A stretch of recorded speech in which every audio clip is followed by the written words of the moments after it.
আজকে এই কাবাবটা বানানো হবে। এটা হলো হরিয়ালি কাবাব। চলো তোমরা ঝটপট পুরো রেসিপিটা চিকেনকে কেটে ধুয়ে প্রথমে আদা বাটা আর লেবু দিয়ে মিক্স করে রাখা হয়েছিল। এরপরে এর একটা মিক্সচার বানানো হচ্ছে, মানে এখানে আদা, রসুন, টক দই, ক্যাপসিকাম, ধনিয়া পাতা সব দিয়ে ভালো করে মিক্স করে এটা একটা গাঢ় মতো ব্যাটার বানিয়ে চিকেনটা ভালো করে মিক্স করে মানে ম্যারিনেট করে কিছুক্ষণ রেখে দিতে হবে, 10-15 মিনিট মতো। 10 মিনিট পর এতে মিক্স করতে হবে একটু অল্প তেল, হলুদ, লঙ্কা গুঁড়া, ধনিয়া সব মিক্স করে আবার এটা 15 মিনিট মতো রাখতে হবে।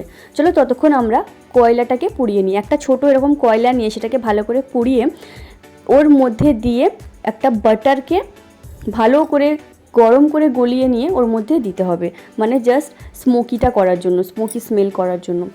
আর স্মোকি স্মেল যখন হয়ে যাবার পরে আমরা চিকেনটাকে নিয়ে একটা সিকের ভিতরে ভালো করে এভাবে গেঁথে নেব। গেঁথে নিয়ে ওর উপরে আবার বাটার নিয়ে কিছুটা লাগিয়ে দেব।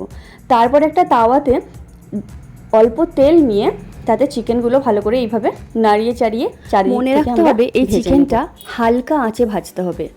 আর যতক্ষণ ধরে এই চিকেনটা ফ্রাই হবে, চলো ততক্ষণ আমরা ধনিয়া পাতার আচারটা মানে চাটনিটা বানিয়ে নিই।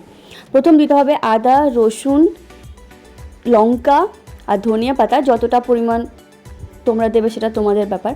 তারপর একটা গোটা লেবুর রসকে এইভাবে ভালো করে নিচড়ে নিতে হবে। আর একটা আমের আচারও আমি দেবো, এটা হচ্ছে অপশনাল, মানে তোমরা এটা দিতেও পারো নাও দিতে পারো। আচারটা দিলে টেস্টটা একটু ভালো লাগে।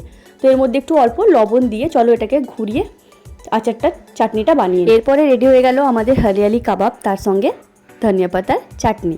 কেমন লাগলো রেসিপিটা তোমরা জানিও, আর পুরোটা দেখো এবং চ্যানেলটাকে সাবস্ক্রাইব করে দিও।